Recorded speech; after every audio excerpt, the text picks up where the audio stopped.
प्रिय विद्यार्थियों, आज की कक्षा में हम ध्रुव स्वामिनी नाटक पढ़ेंगे।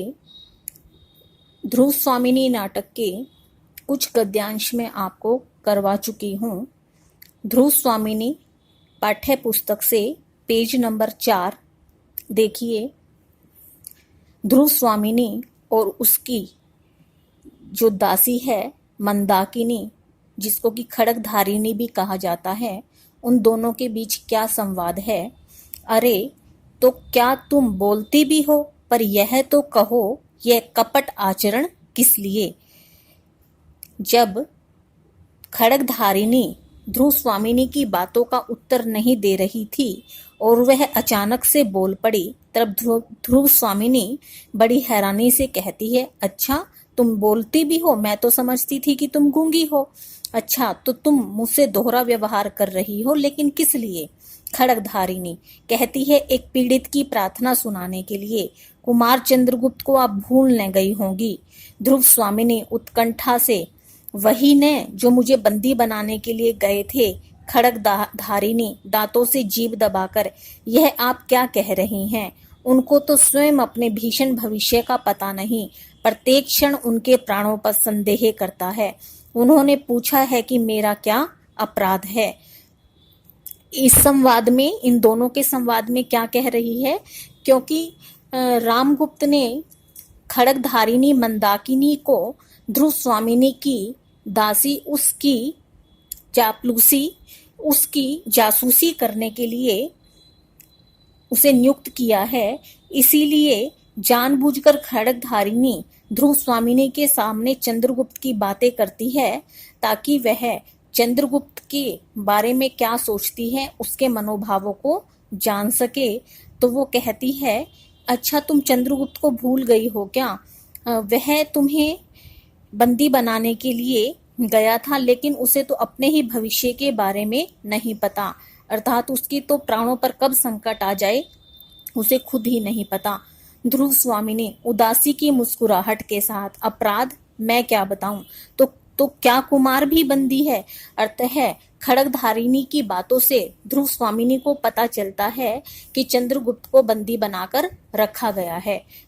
खड्गधारिणी कुछ कुछ वैसा ही है देवी, राजाधिराज से कहकर क्या आप उनका कुछ उपकार कर सकेंगी। खड्गधारिणी उसको संकेत देती है कि हाँ, चंद्रगुप्त को बंदी बनाया गया है, क्या राजा रामगुप्त को कहकर तुम उसका कुछ भला कर सकती हो, अर्थात उसे जेल से छुड़वा सकती हो। तो आगे का जो गद्यांश बनता है उसको देखिए। ध्रुव स्वामिनी क्या कहती है, भला मैं क्या कर सकूंगी, मैं तो अपने ही प्राणों का मूल्य नहीं समझ पाती। मुझ पर राजा का कितना अनुग्रह है, यह भी मैं आज तक न जान सकी। मैंने तो कभी उनका मधुर संभाषण सुना ही नहीं। विलासिनियों के साथ मदिरा में उन्मुक्त उन्हें अपने आनंद से अवकाशी कहा। इसकी व्याख्या देखिए। ध्रुव स्वामिनी कहती है कि जब रामगुप्त मंदाकिनी को गूंगी खड्गधारिणी के रूप में ध्रुव स्वामिनी के पीछे जासूसी करने के लिए लगा देता है कि क्या वह अब भी चंद्रगुप्त से प्रेम करती है। मंदाकिनी इसी रहस्य को जानने के लिए ध्रुव स्वामिनी को जानबूझकर चंद्रगुप्त के बंदी होने के बारे में बताती है और उसके जीवन की रक्षा के लिए कहती है, ताकि वह चंद्रगुप्त के प्रति अभी भी क्या भाव रखती है उनको जान सके।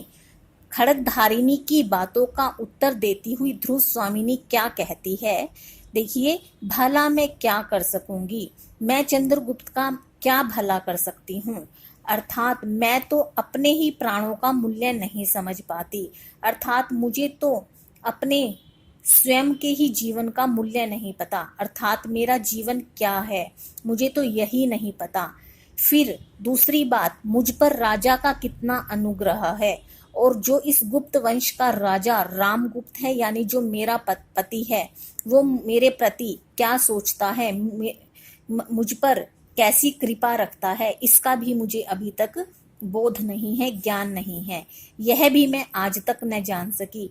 मैं अभी तक यह बात जान नहीं पाई हूँ, समझ नहीं पाई हूँ कि राजा मेरे बारे में क्या सोचता है, क्योंकि उसने मुझसे कभी अभी तक बात ही नहीं की। मैंने तो कभी उनका मधुर संभाषण सुना ही नहीं। अर्थात राजा ने स्वयं मुझसे आकर कभी भी किसी तरह की कोई बात की ही नहीं। अर्थात मैंने उनके मुंह से कभी भी कोई मधुर भाषण नहीं सुना है। अपितु राजा तो हमेशा, यानी रामगुप्त तो हमेशा अपने राज्य की जितनी भी सुंदर स्त्रियां हैं उनके साथ मदिरा में लीन रहते हैं और उनके साथ ही सुख और आनंद के सभी, ऐश्वर्य के सभी साधनों का भोग करते हैं। उन्हें इतना खाली समय ही कहाँ है कि वह मेरी तरफ भी ध्यान दे और मुझे भी सुन सके। आगे देखिए, खड़गधारिणी तब तो अदृष्ट ही कुमार के जीवन का सहायक होगा। अच्छा, तुम अगर चंद्रगुप्त के जीवन को बचाने के लिए कुछ नहीं कर सकती, फिर तो अदृष्ट, यानी अदृष्ट कौन है? जो दिखाई नहीं देता, वो परम पिता परमात्मा, अर्थात फिर तो प्रभु ही उस चंद्रगुप्त के जीवन की रक्षा करेगा। उन्होंने पिता का दिया हुआ स्वत्व और राज्य का अधिकार तो छोड़ ही दिया, उसके साथ अपनी एक अमूल्य निधि भी। उनके पिता ने जो उन्हें राज्य का अधिकार दिया था और जबरदस्ती जो रामगुप्त ने ले लिया, वो तो उन्होंने अपनी मर्जी से छोड़ ही दिया। और जो वह तुमसे प्रेम करता था, तुम उसके लिए एक अमूल्य धन के समान थी, वह धन भी उन्होंने छोड़ दिया। ध्रुव स्वामिनी अपनी अमूल्य निधि वह क्या? ध्रुव स्वामिनी कहती है, कौन सी अमूल्य निधि, कौन से अमूल्य धन की जो तुम बात कर रही हो, जो चंद्रगुप्त ने छोड़ दिया? खड़गधारिणी क्या कहती है? वह अत्यंत गुप्त है देवी, किंतु प्राणों की भीख मांगते हुए कह ना सकूंगी। अर्थात खड़गधारिणी इशारों में कहती है कि वह अमूल्य धन तुम ही तो हो देवी। अर्थात लेकिन मैं तुमसे प्राणों की भीख मांगती हूँ, मैं तुम्हें यह नहीं बता सकती कि उसने कौन से अमूल्य धन को छोड़ दिया है। ध्रुव स्वामिनी खड़गधारिणी की बातों को कुछ सोचकर कहती है, तो जाने दो, छिपी हुई बातों से मैं घबरा उठी। जो तुम इस तरह की रहस्यमय बातें कर रही हो, इससे मेरा मन घबराने लगा है। हाँ, मैंने उन्हें देखा था, वह निरभ प्राची का बाल अरुण, मैंने चंद्रगुप्त को देखा है। वह तो बाल बहुत ही सुंदर सा अरुण कुमार है। निरभ प्राची, अर्थात निरभ प्राची का क्या मतलब होता है? बिल्कुल सुकोमल से भावों विचारों वाला सुंदर सा राजकुमार है। आहा, राज चक्र सबको पीसता है, पीसने दो, हम निस्सहायों को, दुर्बलों को पीसने दो। अच्छा, वो भी इस राजा के चक्कर में, राजव्यूह में फंस गया। अर्थात राजा का चक्कर तो सबको ही पीस रहा है। इस रामगुप्त राजा ने मुझे भी अपने चक्कर व्यूह में पीस लिया, जबरदस्ती मुझे अपनी पत्नी बना लिया और अपने भाई चंद्रगुप्त को भी। हम तो अब निस्सहाय बनकर रह गए हैं और दुर्बल लोग तो जैसे पिसने के लिए ही बने हो। ये दोनों का संवाद था। अब आगे का आपका गद्यांश बनता है। अब आगे का आपका गद्यांश बनता है। खड़गधारिणी क्या कहती है ध्रुव स्वामिनी को? तो देखिए, देवी वह वल्लरी जो झरने के समीप पहाड़ी पर गई है, उसकी नन्ही नन्ही पत्तियों को ध्यान से देखने पर आप समझ जाएंगी कि वह काई की जाति की है। प्राणों की क्षमता बढ़ा लेने पर भी वही काई जो विचलन बनकर गिरा सकती थी, अब दूसरों के ऊपर चढ़ने का अवलंब बन गई है। खड़गधारिणी और ध्रुव स्वामिनी के बीच में जो संवाद है और जो ये गद्यांश है, इसको आप ध्यानपूर्वक सुनिए। देखिए, इसमें जो खड़गधारिणी मंदाकिनी है, जानबूझकर प्रतीकात्मक शैली में ध्रुव स्वामिनी को चंद्रगुप्त के प्रतिभावों को जानने के लिए उत्तेजित करती है और क्या कहती है कि खड़गधारिणी की वेश में जो मंदाकिनी है, ध्रुव स्वामिनी के मन के रहस्य को जानने के लिए और उसे जानबूझकर चंद्रगुप्त की ओर आकृष्ट करती हुई कहती है और एक झरने के पास देखो झरने के पास जो पहाड़ी पर चढ़ी हुई एक लता है, उसका सहारा लेती हुई अपनी बातों को संकेतात्मक और प्रतीकात्मक अर्थ में कैसे व्यक्त करती है। क्या कहती है? देवी देखो वह वल्लरी जो झरने के समीप पहाड़ी पर गई है। देखो सामने देवी जो तुम्हें वह वल्लरी, वल्लरी क्या है? एक लता, जो एक लता है जो पहाड़ी पर चढ़ गई है, समीप की पहाड़ी पर धीरे धीरे चढ़ रही है, अर्थात धीरे धीरे अपना अस्तित्व बनाकर बढ़ती चली जा रही है। उसकी क्षमता को तो देखो, उसकी नन्ही नन्ही पत्तियों को ध्यान से देखने पर आप समझ जाएंगी। उसकी कितनी छोटी छोटी पत्तियां हैं, लेकिन इतनी इतनी छोटी पत्तियों के बावजूद भी वो धीरे धीरे पहाड़ी की ओर बढ़ती चली जा रही हैं। और इन छोटी छोटी पत्तियों ने एक लता के रूप में पहाड़ी के ऊपर चढ़ने का अपना अस्तित्व स्वयं किस प्रकार से बना लिया है, इसको देखकर आप समझ जाएंगी कि एक निर्बल व्यक्ति भी किस तरह से अपने मनोबल को बढ़ाकर ऊंचा उठ सकता है। जो ये छोटी बेल है, जो पत्तियों वाली बेल है, यह है तो काई की जाति की। कहने का अभिप्राय क्या है? काई एक ऐसी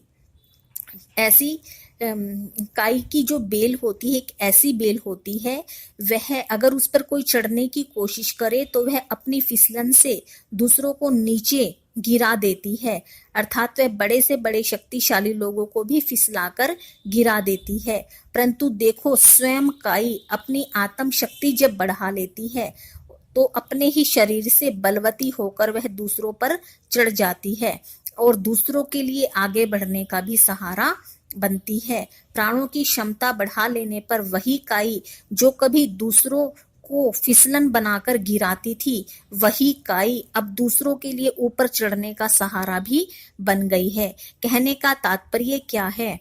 ध्रुव स्वामिनी को मंदाकिनी कहना चाहती है कि माना कि तुम राजा के अधीन हो, शरीर से अशक्त हो, परंतु तुम्हें इस काई जाति की बेल की तरह अपने आत्म बल को बढ़ाना चाहिए।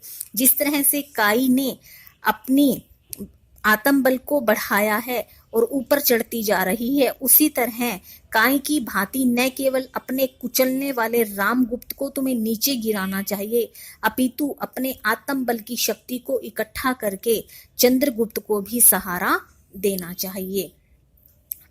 अब आगे का संवाद देखिए। ध्रुव स्वामिनी आकाश की ओर देखकर, वह बहुत दूर की बात है, आह कितनी कठोरता है। खड्गधारिणी की बातों को ध्रुव स्वामिनी ध्यानपूर्वक सुनती है और आकाश की ओर देखकर कहती है, ये बड़ी ही दूर के सपने दिखाने वाली बातें तुम कह रही हो, अर्थात तुमने देखा नहीं कि वो कितना कठोर है। और वह रामगुप्त के बारे में सोचने पर मजबूर हो जाती है। जहां खड्गधारिणी एक और अपने मंदाकिनी को चंद्रगुप्त के मनोभावों को जानने के लिए आकृष्ट कर रही होती है, वहीं दूसरी ओर ध्रुव स्वामिनी मन ही मन में रामगुप्त जैसे कपटी व्यक्ति के बारे में सोच रही होती है। और क्या कहती है? आगे का गद्यांश देखिए। मनुष्य के हृदय में देवता को हटाकर राक्षस कहाँ से घुस आता है? कुमार की स्निग्ध, सरल और सुंदर मूर्ति को देखकर कोई भी प्रेम से पुलकित हो सकता है, किंतु उन्हीं का भाई आश्चर्य, अर्थात जब ध्रुव स्वामिनी को मंदाकिनी जानबूझकर चंद्रगुप्त के प्रति आकृष्ट करती है और संकेतात्मक भाषा में रामगुप्त की छल और धोखेबाजी प्रवृत्ति का उल्लेख करती है, तो यह सुनकर ध्रुव स्वामिनी रामगुप्त और चंद्रगुप्त दोनों ही जो कि भाई हैं, आपस में तुलना करती हुई क्या कहती है ध्रुव स्वामिनी कि मैं तो स्वयं राजमहल में बंदियों के जैसा जीवन व्यतीत कर रही हूँ, क्योंकि राजा रामगुप्त ने मुझ पर पहरा लगा रखा है। किंतु हे गूंगी खड्गधारिणी मंदाकिनी, अब तो तुम मुझसे बोलने लग गई हो, तो मैं तुमसे अपने मन के भावों को व्यक्त करती हूँ। और क्या कहती है? मनुष्य के हृदय में देवता को हटाकर मेरी समझ में यह नहीं आता है कि मनुष्य वास्तव में मूल रूप में देवता के समान होता है। उसके हृदय में देवता के समान सत्व गुण, अच्छे गुण विद्यमान होते हैं। किंतु यह वास्तव में कितनी कठोर बात है कि मनुष्य के हृदय में देवता के अच्छे गुणों के स्थान पर राक्षस जैसे अवगुणों का कब निवास हो जाता है, वह स्वयं ही नहीं समझ पाता है। अर्थात मनुष्य न रहकर मनुष्य रूप में राक्षस बन जाता है। और यही हाल रामगुप्त का भी है कि रामगुप्त ने अपने सभी मानवीय गुणों को खो दिया है और वह मानव रूप में राक्षसों जैसा व्यवहार सबसे करता है। और जहां तक उनके भाई चंद्रगुप्त की बात है तो देखो, कुमार की स्निग्ध, सरल और सुंदर मूर्ति कि चंद्रगुप्त जो है वह कितना स्निग्ध यानी कोमल, सरल, सुंदर व्यक्तित्व वाला युवक है। उसका व्यक्तित्व तो ऐसा है जो दूसरों को प्रभावित करता है। उसके व्यक्तित्व में दूसरों को प्रभावित करने और अपनी तरफ खींचने की अद्भुत क्षमता है, अर्थात अपनी तरफ आकर्षित करता है। उसे देखकर तो कोई भी उससे प्रेम कर सकता है और उसके प्रेम को पाकर प्रसन्न भी हो सकता है। किंतु दूसरी ओर उन्हीं का भाई रामगुप्त आश्चर्य और दूसरी ओर उन्हीं का भाई रामगुप्त है जो अत्यंत विलासी प्रवृत्ति का है, मदिरा मांस में ही लीन रहता है और कायर है। दोनों भाइयों के स्वभाव में कितना फर्क है। अब आगे का खड्गधारिणी और ध्रुव स्वामिनी का संवाद क्या है।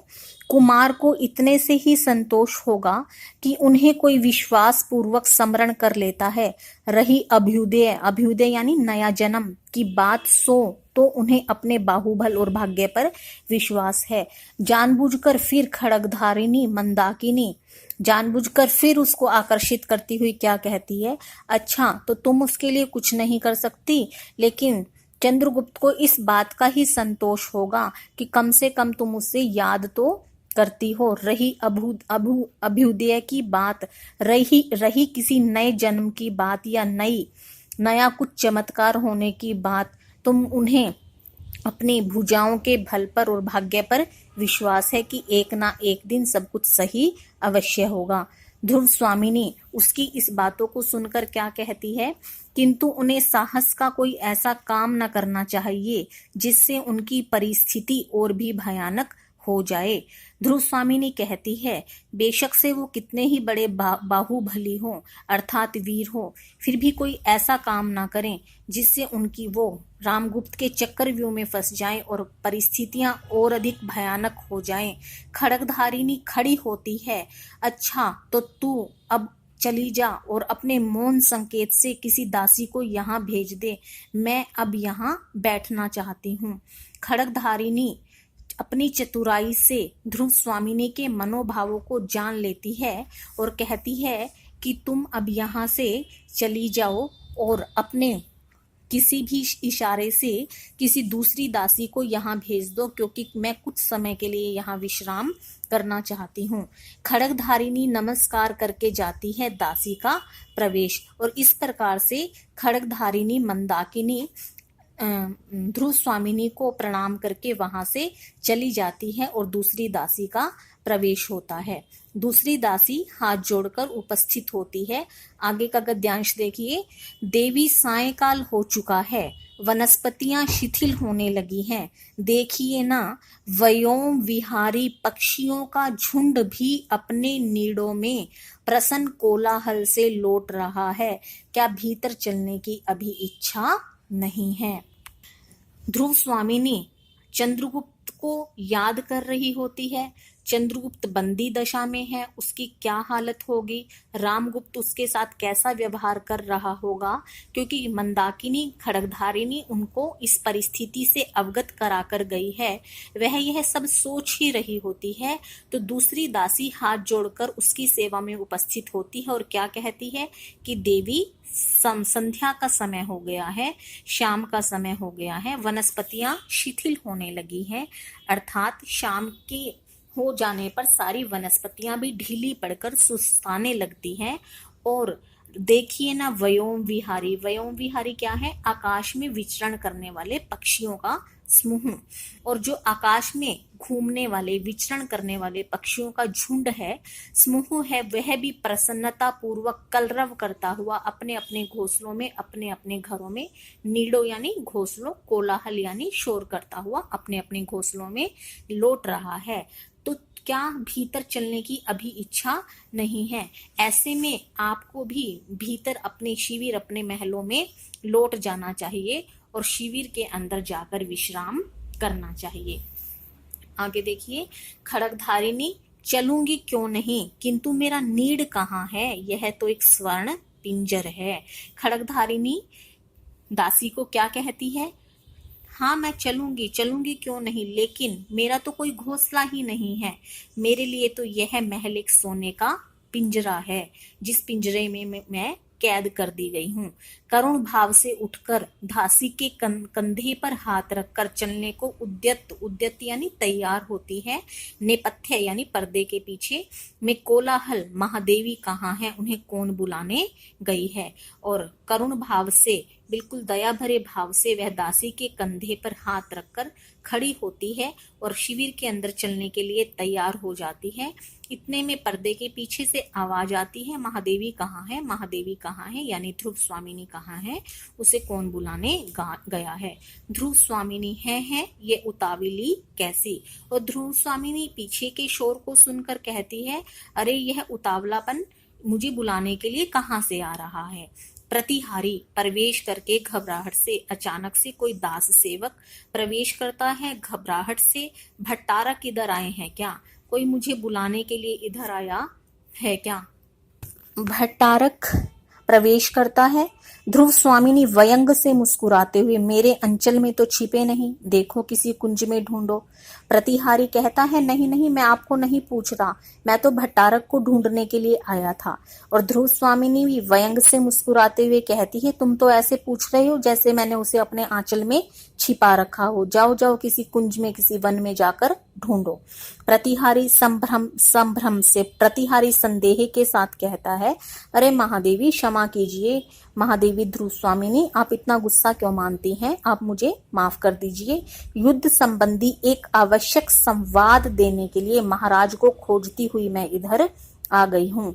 वास्तव में बात यह है कि मुझे युद्ध के बारे में एक आवश्यक संवाद यानी एक आवश्यक बात हुई है, उसकी सूचना मुझे महाराज को देनी थी, इसलिए मैं ढूंढते ढूंढते उन्हें इधर आ गई हूँ। ध्रुव स्वामिनी होंगे कहीं, यहाँ तो नहीं है। ध्रुव स्वामिनी कहती है कि कहीं भी होंगे, यहाँ तो नहीं है, मुझे तो नहीं पता है। उदासी भाव से दासी के साथ ध्रुव स्वामिनी का प्रस्थान। और इस प्रकार उदासी भरे भाव से अपनी दासी के साथ ध्रुव स्वामिनी वहां से प्रस्थान यानी चली जाती है। दूसरी ओर से खड़गधारिणी का पुनः प्रवेश और कुंज से अपना उत्तरीय संभालता रामगुप्त और दूसरी ओर से खड़गधारिणी का प्रवेश होता है। खड़गधारिणी मुख्य रूप से कौन है? मंदाकिनी।